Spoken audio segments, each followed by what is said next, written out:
குளிர்காலத்திற்கான உடல் நல வழிகாட்டல்கள். பனிப்பொழிவு இருக்க வேண்டிய காலம் இது. தொடர்ந்து பல இடங்கள்ல மழை பொழிவுனால குளிர்ச்சி அதிகமாவே இருக்கு. இதனால் பலர் ஆசானிடம் வழிகாட்டல் கேட்டு ஆழியால் அவர்கள அணுகுறாங்க. அவங்களும் தொடர்ந்து மக்களுக்கு வாழ்வியலையும், வீட்டு மருந்துகள் பற்றியும் சொல்லிக் குடுத்துட்டே தான் இருக்காங்க. இந்த சூழலில் நாம கடைப்பிடிக்க வேண்டிய சில நடைமுறைகள் என்னென்ன என்று மக்களுக்கு ஆசான் வழிகாட்டல் சொல்லியிருக்காரு. இது பற்றி திருமதி ஆழியாள் அவர்களுடன் நாம் உரையாடலாம். வணக்கம் ஆழியாள். வணக்கம் சீர்செல்வி. மழை பொழிவுனால குளிர் அதிகமாவே இருக்கு. பனியும் வர ஆரம்பிச்சிருக்கு. இந்த சூழல்ல என்னென்ன உடல் தொந்தரவுக்கு மக்கள் உங்கள அணுகுறாங்கன்னு சொல்லுங்க ஆழியாள். ஆம், அ நெறைய விஷயங்களுக்கு கூப்பிடுறாங்க. ஆனா, இப்ப பொதுவா நம்ம இந்த குளிர்காலத்துக்கு அதுவும் மழை பெய்து தொடர் மழையினால உண்டாயிருக்கக்கூடிய குளிர்ச்சி, அ கூடுதலா இப்ப பனிப்பொழிவும் வந்து நெறைய இடங்கள்ல ஆரம்பிச்சிருச்சு. இதற்காக இத வந்து சில அறிகுறிகள், உடல்நல எப்படி சொல்றது? உடல் அறிகுறிகளால வந்து புரிஞ்சுக்கலாம். சரிங்க. முக்கியமா என்ன வந்து அணுகுறவங்கள வந்து பார்த்தீங்கன்னா, சளி தொந்தரவுக்கு அணுகுறாங்க. ரொம்ப சளி பிடிச்சிருக்கு, இருமல் அதிகமா இருக்கு, வறட்டு இருமல்னு சிலர் கூப்பிடுறாங்க. அது வந்து உடல் சூடு அதிகமாறதுனால வர்றது. அது சரிங்க. தவிர கபம் சம்மந்தப்பட்ட இதுக்காகவும் என்ன கூப்பிடுறாங்க. ஆ போன வருடம் நெனைக்கிறேன். 1 வருடம் இருக்கும் இல்லையா? நம்ம ஒரு செவி கூட மூச்சு தொந்தரவு இருக்குங்க. 11 மாதம் ஆயிடுச்சு. ஆ. ஆ அதுக்காக வந்து நம்ம பேசியிருக்கோம். அந்த வழிகாட்டுதலையும் அவங்க எடுத்துக்கலாம். ஏன்னா கபம் முக்கியமா வந்து தொண்டை சளி, மார்பு சளின்னு சொல்லிட்டு நம்ம பேசியிருக்கோம். ஆ சரிங்க. அந்த இதுவும் இருக்கு. இது தவிரவும் இந்த குளிர்காலத்துக்கு உரிய இது என்னன்னா, உடல்ல வந்து வெப்பம் வந்து குறைஞ்சு போயிடும். அந்த வெப்ப குறைபாட்டினால செரிமான குறைபாடு வரும். செரிமானம் அதுல என்னன்னா வயிறு மந்தம், பசியின்மை, அ அதுக்கப்புறம் வந்து இத தொடர்ந்து மலச்சிக்கல். இது வந்து அ வரக்கூடிய தொந்தரவுகள், உடல் தொந்தரவுகள். இது சரிங்க. எல்லாத்துக்கும் நம்ம வந்து நான் வந்து என்னென்ன பண்ணலாம் அப்படின்ற வழிகாட்டல் வந்து கடைசியா சொல்றேன். அ சரிங்க. இது வந்து எப்படின்னா பசியின்மை. நம்ம பசிச்சா தான் பொதுவா நாமெல்லாம் சாப்பிடுவோம். பசிக்காக காத்திருக்கலாம். ஒரு 1/2 நாள்லருந்து 1 நாள் வரைக்கும் பசிக்காக காத்திருந்து சாப்பிடலாம். எனக்கு 1 நாள் ம். ஆயிடுச்சு, இல்ல 2 நாள் ஆயிடுச்சு, சுத்தமா பசியே இல்ல அப்படின்னு சொன்னா, இத உடனே கவனிக்கணும். என்ன சரிங்க. ஏதுன்னு பார்த்துட்டு நம்ம உடலுக்கு தேவையான இத வந்து குடுக்கணும். வழி ம். குறிப்புகள் எடுத்துட்டு அதுக்கேத்த மாதிரி நம்ம இது ஃபாலோ பண்ணிக்கணும். சரிங்க. குளிர்காலம் ஆரம்பிச்சாலே செரிமான சிக்கலும் அதிகரிக்க தான் செய்யும். இதை ம். எப்படி அணுகலாம்னு சொல்லுங்க? ஆ உணவு முறைகள்ல வந்து கொஞ்சம் மாற்றங்கள் ஏற்படுத்திக்கணும். நம்ம அந்த குளிர்காலத்துக்கு. முக்கியமா பார்த்தீங்கன்னா, எளிதில் ஜீரணமாகக்கூடிய, செரிமானமாகக்கூடிய உணவுகள வந்து எடுத்துக்கணும் அப்படின்னு சரி. சொல்லியிருக்காங்க. இதுல வந்து வேண்டாம். அதாவது சுத்தமா இந்த குளிர்காலத்துக்கு தவிர்க்கக்கூடிய உணவுகளா, ஆசான் சொல்றது வந்து கீரைகள். அது வந்து செரிமானத்துக்கு வந்து ரொம்ப தாமதமாகும். அதனால கீரைகள் ம். எடுத்துக்கணும். கோழி இறைச்சி, மீன் கீரைகள் எடுத்துக்க வேண்டாம் இல்லைங்களா? இத வந்து இப்போதைக்கு இந்த பனிக்காலம் முடியிற வரைக்கும் தவிர்த்துக்கலாம். ம். தவிர்த்துறலாம். சரிங்க. அடுத்தது பார்த்தீங்கன்னா, எண்ணெயில வறுத்தது, பொரிச்சது, ம். தின்பண்டங்கள் இதெல்லாம் சரிங்க. வந்து சுத்தமாவே நிறுத்திர்லாம். இந்த ஒரு 2 மாதத்துக்கோ, 3 மாதத்துக்கோ. ஏன்னா, இதெல்லாம் சரிங்க. வந்து அதிக செரிமான சிக்கல உண்டு பண்ணும் உடம்புல. ஆ இன்னொரு விஷயமா என்ன சொன்னாங்கன்னா, சின்ன அறிகுறி. அதாவது இப்போ ம். சொன்னேன் வயிறு மந்தம், மலச்சிக்கல் ஒரு ம். நாள் இருக்கலாம். அ ம். தொடர்ந்தே இருக்கு அப்படின்னு சொன்னா, கண்டிப்பா சிறு அறிகுறினாலும் கவனிச்சு அத சரி செய்ய பார்த்துக்கணும். அ அதிகம் வளர விட்டு, அதுக்கப்புறம் அதாவது 1 வாரம் சரி 1 வாரம் பார்க்கலாம், 10 நாள் பார்க்கலாம். அந்த மாதிரி பார்க்க வேண்டான்னு சொல்லியிருக்காங்க. 1 நாள், சரி. 2 நாள் அதுக்கு மேல பார்க்கவே வேண்டாம். அ ம். என்ன செய்யணும்னு யோசிச்சு நம்ம வழிகாட்டல்ல பின்பற்ற சொல்லியிருக்காங்க. சரிங்க. இது தவிர வந்து உணவு வகைகள்னு பார்த்தா, ரசம் வகைகள் நெறைய எடுத்துக்கலாம். சூடா சாதத்துல சரிங்க. போட்டு, சோறுல போட்டு பெசஞ்சு ம். சாப்பிட்டுக்கலாம். ஆட்டிறைச்சி ம். அதுவும் தரமா கிடைச்சதுன்னா, ம். வந்து எப்படின்னா எண்ணெயிலலாம் போட்டு பொரிச்சுலாம் எடுக்காம, வெறுமனே ம். நம்ப செம்மை உணவு தயாரிப்புல நம்ம அதிக எண்ணெய் பத்தி பயன்படுத்தாம பேசியிருக்கோம். கொழுப்புகள் இருக்கும் இல்லையா? ஆ. அது மாரி எளிமையா செஞ்சு சாப்பிட்டுக்கலாம். இல்ல ரசம், ஆட்டு இறைச்சியில ம். ரசம் வச்சு சாப்பிடலாம். நண்டு அதே மாரி தரமான நல்ல நண்டுகள் கிடைச்சதுன்னா, ம். அத வந்து உணவுல சேர்த்துக்கலாம் அப்படின்னு சொல்லியிருக்காங்க. இது வந்து கண்டிப்பா இப்படிதான் சேர்த்துக்கணும்னு இல்ல. உணவுகள்ல இது இருந்ததுன்னா, நல்ல தரமான பொருளா கிடைச்சதுன்னா ம். சேர்த்துக்கலாம் அப்படின்னு சொல்லியிருக்கிறாங்க. ம். சரிங்க. இத இன் தவிர வந்து புளி வந்து ஓரளவுக்கு ஒரு அதிக புளிப்பு சேர்த்துக்க வேண்டாம். புளி ஓரளவுக்கு சேர்த்துக்கலாம். இப்ப வர தக்காளிகள விட புளியே நல்லது அப்படிங்கிறது கருத்து. சரிங்க. ஆ இரவு உணவா வந்து பொதுவா நம்ம வந்து இடியாப்பம் வந்து மிகச்சிறந்த உணவு. இல்லன்னா ம். மதிய புதுசா சோறு வடிச்சே என்ன இருக்கோ அத ஊத்தி சாப்பிட்டுக்கலாம். இட்லி இரவுல எடுத்துக்க வேண்டாம் அப்படின்னு சொல்லியிருக்கிறாங்க. சரிங்க. வெளியில கடுமையான குளிர் நிலவுது. இதனால சில வீடுகள் ரொம்ப குளிர்ச்சியாகுது. இந்த குளிர்ச்சிய குறைத்து, வீட்டுக்குள்ள மிதவெப்பமான சூழல் கொண்டு வர என்ன முறைகள கையாளலாம்னு சொல்லுங்க? ஆ பொதுவா வந்து இப்போ எல்லார் வீட்லயும் வந்து டைல்ஸ் எல்லாம் போட்டிருக்கு. நெறைய பேர் வீட்ல இருக்கு. அது இன்னும் கொஞ்சம் அ காலுக்கு வந்து மாற்றம்லாம் கூட இருக்கு. மார்பிள்ஸ், டைல்ஸ் எல்லாமே இருக்கு. அது வந்து ம். இன்னும் கொஞ்சம் குளிர்ச்சிய தான் அதிகமா வாங்கி ரொம்ப சில்லுன்னு இருக்கு இல்லையா? இதுக்கு வந்து என்ன நிச்சயமா. பண்ணலாம் அப்டின்னா, அ ஒரு சட்டி எடுத்துக்கிட்டு, அதுல இந்த காஞ்ச சருகுகள், இல்ல தேங்காய் சிரட்ட இது மாதிரி போட்டு, நெருப்பு கங்கு இல்ல இந்த கறிக்கூட கிடைக்கும் இல்லையா? அ ஆமாங்க. அது அது கூட போட்டு நல்ல அனல் வந்ததும், அ ம். வேப்ப இல வேப்ப இலைலாம் நம்ம பறிச்சு காய வச்சு கூட போட்டுக்கலாம். கொசு விரட்டியாவும் இருக்கும். வீட்டுக்கும் நம்ம வந்து புகை போட்டா மாதிரி இருக்கும். வீட்டுக்கு பொதுவாவே வந்து மாலை நேரங்கள்ல ஒரு 5 ம். 5, 6 மணி போல நல்ல புகை போடலாம். புகை போடும்போது அந்த புகையோட இது வந்து ஒரு சூடு நம்ம உடம்புக்கு கொஞ்சம் குடுக்கும். ஆ சரிங்க. முக்கியமா மாலை நேரங்கள்ல போடுங்க. அதிக குளிர் நேரங்கள்லயும் நீங்க திரும்பவும் போட்டுக்கலாம். ஆ உள்ளங்கை, உள்ளங்கால் வந்து ஆ ஒரு ஒரு வெப்பத்தன்மையோட இருக்கும் இல்லையா? அது மாரி இல்லாம ஆமா. இந்த இதுக்கு வந்து தண்ணீலலாம் நம்ம வேலை செய்யும்போது கை, கால்லாம் விறைச்சுக்கும் நல்லா. தண்ணீலயே இருந்தோம்னா. அந்த ம். நேரத்துல வந்து வீட்ல அகல் விளக்கு ஏத்திட்டோ, இல்லன்னா ஒரு மெழுகுவர்த்தி ஏத்தி, அந்த தீபம் இருக்கு இல்லையா? அந்த அனல்ல வந்து கைகளையும், பாதங்களையும் காட்டி சூடு ஏத்திக்கலாம். ஆ சரிங்க. இது வந்து என்னன்னா, நமக்கு தெரியும் இல்லையா? சில்லிப்பு அதிகமாச்சு அப்படின்னு சொன்னா, இதுக்கு இந்த மாதிரி செஞ்சு இது பண்ணிக்கலாம். குளிர் காயலாம். இல்ல வீட்டுக்கு வெளிய உங்களுக்கு இது இருக்கு அப்டின்னா, கட்டைகள்லாம் போட்டு எரிச்சு கொஞ்சம் உடம்ப வந்து அந்த சூட்டுக்கு அந்த தீயோட அந்த ம். அனல் காமிச்சு நம்ப கை வச்சு காமிச்சு பாத்துக்கலாம் நம்ப உடம்ப. ம். சரிங்க. நல வழிகாட்டலா இந்த குளிர்காலத்த கடந்து வர நீங்க என்னென்னவெல்லாம் குறிப்புகள் சொல்ல விரும்புறீங்க? ஆ முதல் இது வந்து மலச்சிக்கல் இருக்கு, செரிமான குறைபாடு இருக்கு, மந்தம் இருக்கு, வயிறு மந்தம் இருக்கு அப்டின்னு சொன்னா, ஓம நீர் எடுத்துக்கோங்க. அ ஓம நீர் வந்து குறைந்தது 3 நாட்கள் 3 வேளை, அதிகபட்சமா 5 நாட்கள் 3 வேளை எடுத்துக்கிட்டா போதும். இதுக்கு வந்து கடையில ஓமம் வாங்கிட்டு வந்து நல்லா சுத்தம் பண்ணிட்டு, வெறுமனே கடாய் வச்சு, நல்ல கடாய் சூடாகட்டோன்னு தீய சிறு தீயில வச்சுட்டு, இந்த ஓமத்த போட்டு நல்லா படபடன்னு பொரியட்டும் அப்படின்னு கருக விட்டுற வேண்டாம். அ சரி. நல்லா படபடன்னு பொரியட்டும்னு எடுத்து ஆற வச்சு, ஒரு அ கண்ணாடி புட்டியில போட்டு வச்சுக்கலாம் நீங்க. ஆ அதுக்கப்புறம் 1 குவளை நீர், ஒரு 1 டம்ளர் 1 குவளை நீர் எடுத்து நல்லா கொதிக்கட்டும்னு சொல்லிட்டு, இதில 1/2 ஸ்பூன் ஓமம் அதில போட்டு நல்லா கொதிக்கணும். ம தண்ணீர் வந்து இளமஞ்சள் நிறமா மாறும்.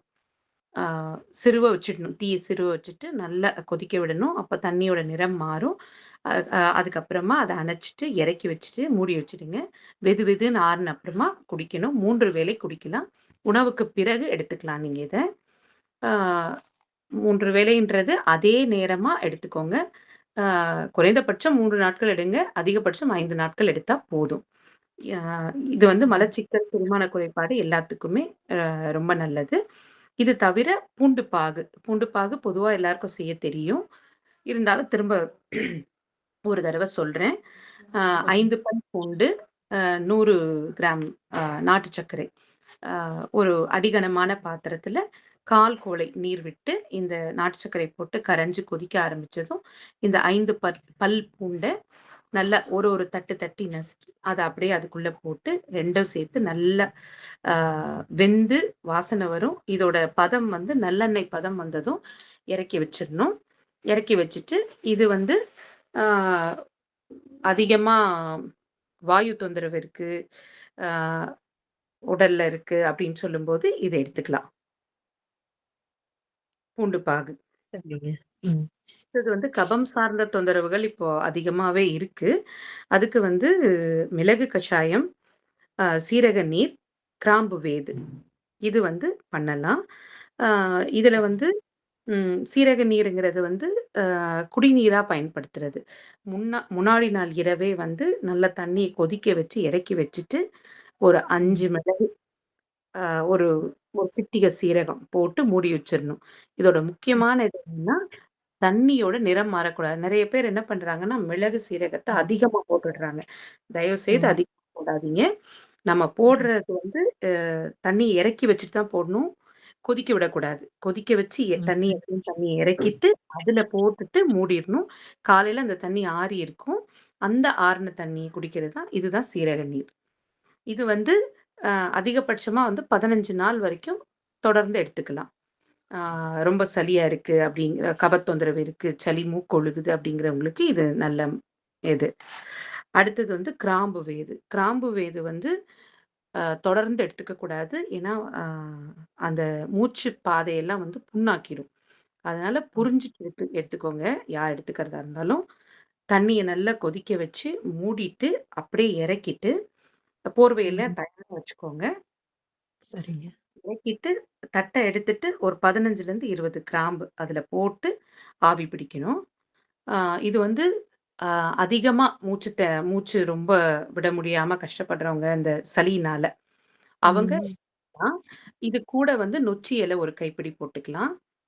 2 ஏலக்கா, இல்ல 1 ஏலக்கா போட்டுக்கலாம். போட்டுட்டு வேது பிடிக்கலாம். சரிங்க. அடுத்தது மிளகு கஷாயம். மிளகு, 1 ஸ்பூன் மிளகு, ஒரு 1 1/2 ஸ்பூன் சீரகம் தனித்தனியா வறுத்துட்டு அரைச்சு ம். வச்சுக்கணும்.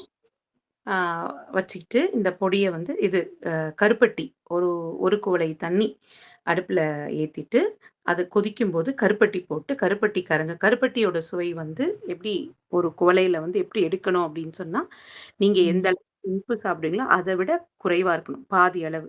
காரம் தான் இதுல ம். வந்து கொஞ்சம் அந்த மிளகு காரம் தான் நல்லா தெரியணும்.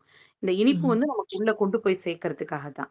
அதனால ம். இனிப்பு வந்து சரிங்க. குறைவா போட்டுக்கணும் கருப்பட்டி. போட்டு கருப்பட்டி இடிச்சு போட்டு கொதிக்க ஆரம்பிச்சதும், இந்த தூள் இருக்கு இல்லையா? மிளகு சீரகத்தூள். 2யும் தனித்தனியா வறுத்து பொடி பண்ணும்போது ஒண்ணா பொடிச்சு வச்சுக்கலாம். இது ஒரு சரி. 1/2 ஸ்பூன் அதுல போடணும். போட்டு 2ம் சேர்த்து நல்லா கொதிச்சு கிட்டத்தட்ட 1 1/2 டம்ளர் தண்ணி வச்சீங்கன்னா, அது 3/4 டம்ளரா சுண்டணும். வத்தி சரி. வரணும். ம். அதுக்கப்புறமா அத அணைச்சு இறக்கி வச்சுட்டு, அதுல வந்து 1 ஓமவல்லி, அதாவது கற்பூரவல்லின்னு சொல்லுவோம் இல்லையா? அந்த இலை, ஆமா. ம். 1 துளசி இலை, ஒரு அந்த வேப்பங்கொழுந்து, ம். அதுல வந்து 1 கொழுந்து. இலை. கொழுந்துல சரிங்க. அப்படியே மொத்தமா போட்டுறக்கூடாது. 1 இலை ம். அது. இத போட்டுட்டு மூடிடணும். மூடி ம். வச்சிரணும். அதுவா ஆறட்டும்ன்னு சொல்லிட்டு வடிகட்டி சரிங்க. குடிக்கணும். இது சரிங்க. வந்து சளி தொந்தரவு வந்து ரொம்ப அதிகமா இருந்தா, காலை, மாலை 2 வேளை எடுக்கலாம். ரொம்ப அதிகமா நல்லா கட்டிட்டு இருக்கும். அவங்களுக்கு 2 வேளை எடுக்கலாம். இல்ல எனக்கு சாதாரணமா மூக்கு அப்படியே ஒழுகிட்டு இருக்கு, நல்ல இதுவா ம். இருக்கு அப்படின்றவங்க இரவு மட்டும் எடுத்துக்கிட்டா போதும். 8 நாள் வரைக்கும் எடுக்கலாம். ம். சரிங்க. இந்த கிராம்பு வேது வந்து ஒரு தடவ பிடிச்சுட்டு, நல்ல ஒரு இது இருக்கு, அ முன்னேற்றம் இருக்கு அப்படின்னு சொன்னா, 2 நாள் இல்ல 3 நாள் கழிச்சு இன்னொரு வாட்டி எடுத்துக்கலாம். அதிகமா எடுக்க வேண்டாம் கிராம்பு வேது. சரிங்க. அடுத்தது வந்து, இப்ப இந்த அ குளிர்காலத்துக்கு வந்து நாக்கு, தொண்டை வந்து வறட்சியாகும். தொண்டை ஆமாங்க. அ ஒரு மாரி வறண்டு போயிட்டு தொண்டை ஒரு ம். மாரி அறுக்குற மாதிரி கூட சில நேரங்கள்ல இருக்கும். அந்த மாதிரி இருக்கு. ம். அப்புறம் இந்த வறட்டு இருமல். வயித்துல இருந்து ம். அப்படியே ஒரு மாரி இருமல் வந்துட்டே இருக்கும். சளியா இருக்காது. ம். அந்த மாதிரி அதான். இருக்கு. ம். நல்ல தண்ணி. ஆ ம். குடிக்கிற தண்ணீய வந்து நல்லா கொதிக்க வச்சு, ஆற வச்சுட்டு, அத ம். வச்சுட்டு எப்பலாம் அந்த இருமல் வருதோ, அந்த ம். நேரத்துல 1/4 டம்ளர் தண்ணி எடுத்து ம். சப்பி குடிக்கணும். எப்படின்னா, நம்ம மேல் அன்னம், நாக்கு, தொண்டை வரை அந்த தண்ணி நிதானமா சப்பி குடிக்கணும். அந்த இருமல் வர நேரத்துக்கெல்லாம். இது ஒரு நல்ல ஆ வழிகாட்டலா இருக்கும். சரிங்க. ஆ இன்னொரு முக்கியமான விஷயம் ஆசான் சொன்னது, குளிர் அதிகமா இருக்கிறதுனால குளிக்கிறதுக்கு யோசிப்பாங்க. அ ம்.